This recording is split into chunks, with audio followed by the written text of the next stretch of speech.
Modal sözlər. Modal sözlər nədir? Danışanın ifadə etdiyi fikrə münasibət bildirən sözlərə biz modal sözlər deyəcəyik.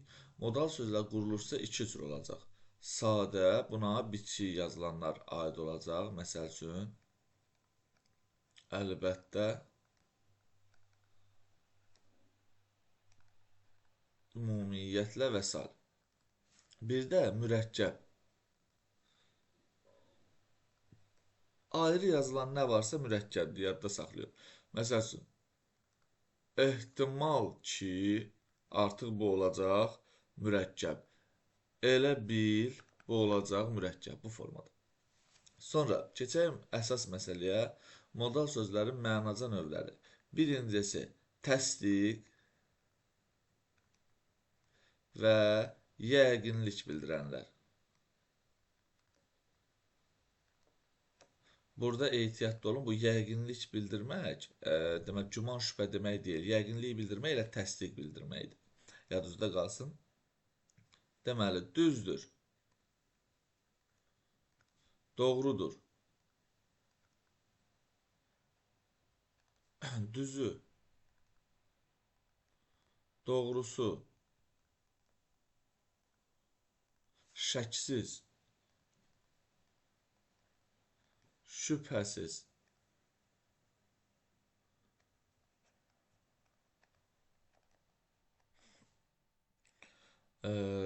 doğrudan da,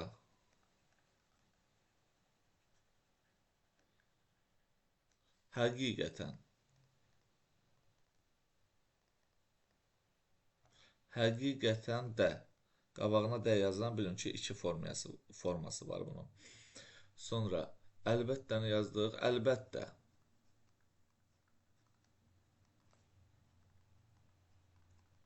Təbii ki və s. Bunlar oldu bizim təsdiq və yəqinliyi bildirən modal sözlərimiz. Gəldi ikinci.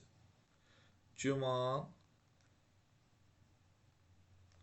və şübhə bildirənlər. Hansılardır? Güman, şübhə bildirənlər. Yəqin. Yəqin ki. Gərək ki. Fikir verin, bu gərək özü arzu ədatıdır. Ki artırdım bura, bu artıq oldu modal söz. Bəlkə. Bəlkə də. Ehtimal ki. Deyəsən. Yəqin yazdıq, güman ki.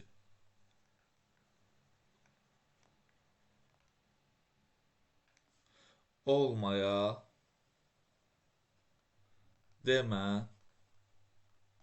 və s. Sonra gəlir üçüncü. Üçüncü olsun bənzətmə və müqayisə.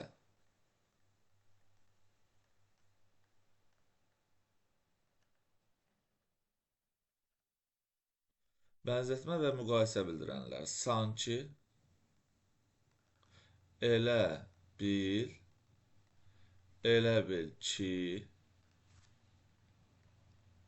güya, güya ki. Bu formada yadınızda saxlayın. Dördüncü, fikrin mənbəyini bildirənlər.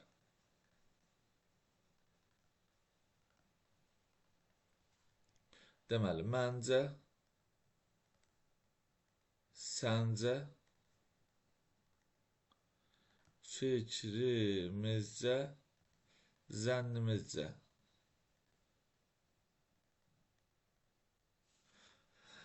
Beşincisi, nəticə və ümumiləşdirmə bildirənlər.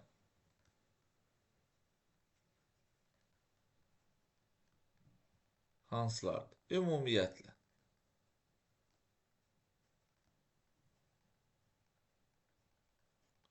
Ümumiyyətlə, demək.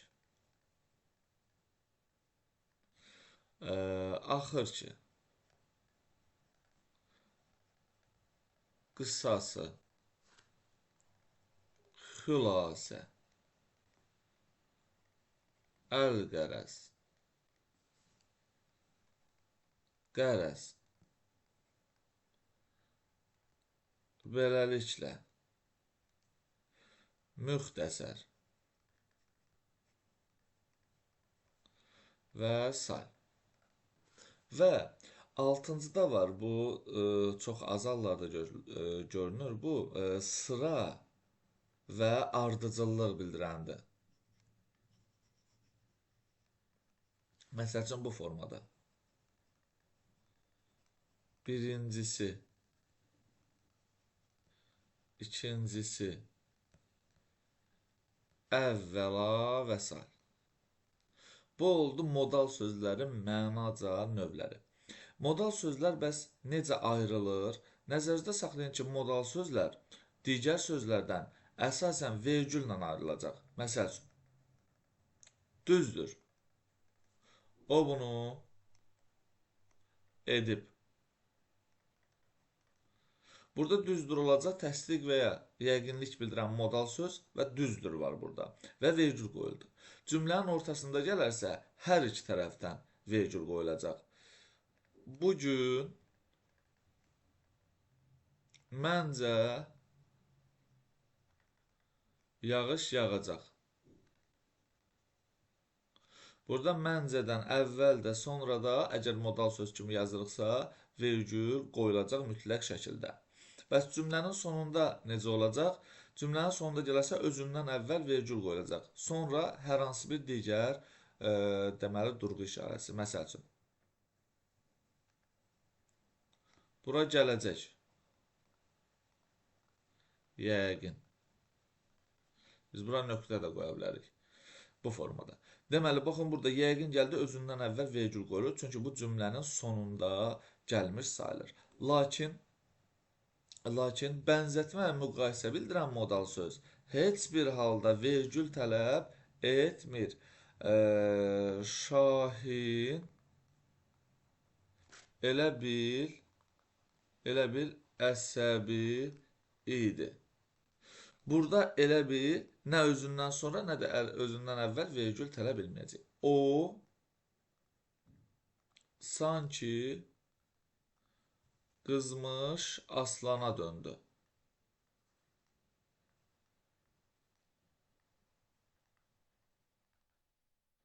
Burada sanki vergül istəmir. Və burada o şəxs əvəzli idi. Özündən sonra modal söz gəlib, amma vergül olmayacaq. Bu nüansları da diqqət yetirin. Sabah bir gün sizə düşə bilər bu. Bir də fikir verəcəksiniz nəyə modal sözlər haqqında. Sırf fikir verin, burada modal sözləri hara baxsaz, söz formasında yazılan modal sözlər görəcəksiniz siz burada. Yəni, çalışın nəzərdə saxlayın ki, söz birləşməsi formasında olan modal sözlər, daha doğrusu, söz birləşməsi formasında olmaq modal sözə aid deyil, bu ara sözlərə aiddir. Ona görə bunları bir-birindən fərqləndirin. Yəni, əgər sizə sözün düzü verilibsə, sözün düzü, bir də düzü verilibsə, iki söz, yəni bu tutaq ki, A variantı olsun, bu B variantı və sizdən modal söz istəyirsə, mütləq şəkildə bunu götürəcəksiniz. Çünki sözün düzü modal söz deyil, bu ara sözdür, ara söz. Bu isə morfologiyada modal sözdür, sintaksisdə isə ara sözdür. Yəni, bu formada fərqləndirməyə bacarın. Daha sonra məncə, səncə ifadələri yazılır ki, məncə deyək ki, oxuya bilmir. Bir də yazılır ki, məncə oxuya bilmir. Burada baxaq, məncədən sonra vergül qoyulmayıb. Burada artıq iki nitq hissəsi var. Bir məncədir, məndi əvəzlik olaraq, bir də cacədir qoşma olaraq, mən kimi, mənim qədər. Burada isə artıq bircə dənə sadə modal söz var, vergül olanda. Bunları bir-birindən fərqləndirməyə bacarın. Bu oldu bizim modal sözlər haqqında bilməli olduqlarımız. Daha sonra gəlir bizim nidalar. Deməli, nida. Aha, Nida nədir? Nida hiss həyəcan yaradan, yüksək emosiya yaradan, sevinc bildirən sözlərə deyirlər nidalar. Yəni müəyyən hiss həyəcanı formalaşdıran, ifadə edən söz, köməkçi nitq hissəsinə nidalar deyilir. Yadda saxlayın. Deməli, başlayaq nidaların quruluşundan. Nidalar quruluşca sadə ola bilər. Məsəl üçün, ah, uf, vay və s. və axır. Həm də quruluşca mürəkkəb ola bilər. Mürəkkəb. Məsəl üçün, pəh-pəh,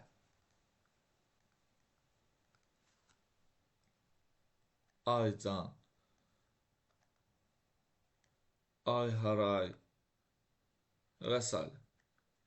Keçək nidaların mənaca növünə. Nidaların eyni nida müxtəlif mənaca növündə də iştirak edə bilir, nəzərinizdə qalsın. Birincisi olur qorxu, narahatlıq.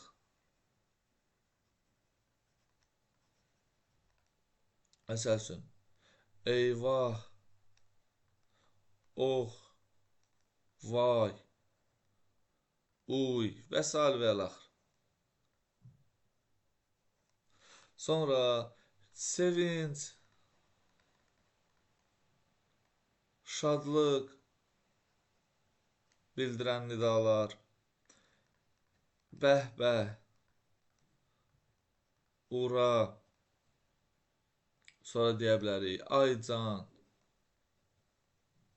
paho, sonra qəm, kədər bildirənlər, qəm bildirənlər, kədər bildirənlər. Məsəl üçün, sonra of, ah və s. Sonra çağırış bildirənlər, ey, ay, a və hey. Daha sonra nifrət bildirənlər,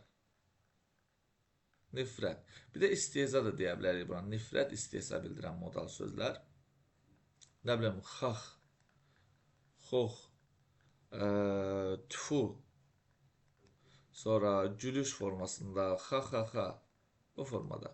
Bu oldu bizim nidalarımız. Nidaların amonimliyini də bilmək lazımdır. Baxın, oxdur, axdır, vaydı, heydi. Bu nidalar, yadınızda saxlayın, amonim bildirən nidalardır bunlar.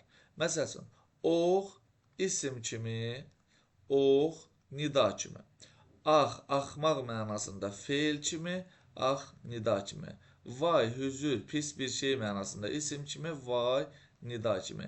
Hey, taqət mənasında isim kimi, hey nida kimi.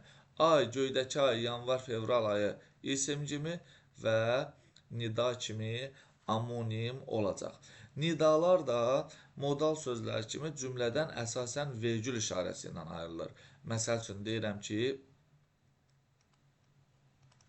bəh-bəh, nə gözəl süfrədir. Görürsünüz, bəh-bəhdən sonra vergül. Amma hər zaman vergül yox. Bəzən nida işarəsi də qoyula bilər. Bu olanlar bitsəydi yaxşı olardı. Fikir verdiniz, burada artıq nidadan istifadə elədik. Cümlənin ortasında hər iki tərəfində vergül qoyulacaq. Məsəl üçün, biz bunu bacara bilmədik.